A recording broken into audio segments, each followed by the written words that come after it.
Thank you for joining us. I'm Brian Ross in New York. The 2001 terror attacks on this country led to a crackdown on all sorts of security gaps, including the ease with which U.S. passports could be counterfeit or altered. But now an ABC News investigation conducted with the Center for Public Integrity has found that a key part of that passport redesign has been outsourced to a foreign country with a plant in a very troubled part of the world. There is no easier way to get into the country than with an American passport, an easy pass into the United States, something officials say terrorists know all too well.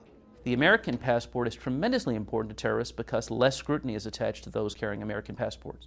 But now, despite millions spent on a passport redesign, there are new concerns about their security, and in particular, the computer chips and antennas embedded into the passport cover pages that are supposed to make them counterfeit-proof. It turns out some of those key secret components are manufactured outside the U.S., in the troubled country of Thailand, at this factory in a village outside Bangkok, just a few miles from where the al-Qaeda leader of Southeast Asia was captured in 2003.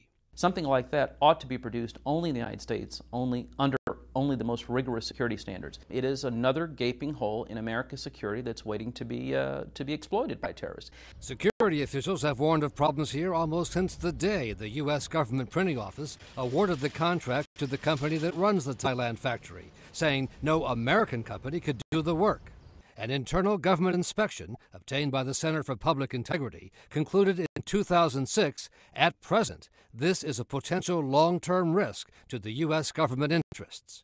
There's a capability of walking out with whatever they need to walk out with. In Washington, the director of the government printing office, Robert Tapella, said all security concerns had been addressed. I believe the government printing office, along with the Department of State, are doing everything necessary to maintain and secure the passport supply chain. Our report has now led to demands from Senator Charles Schumer of New York that the government printing office immediately stop its reliance on the Thailand factory. The printing office told us all production of the passport components there should be shifted to a plant in Minnesota by the end of next month. But Congressman Dingell says he heard that promise 2 years ago and says that if it doesn't happen now, he wants heads to roll at the printing office. Tells you that they're not very truthful, and that perhaps there are going to have to be some changes over there. If you know of something you think we should investigate, contact us at abcnews.com and click on the blotter. Our next big story may be only a tip or a source away.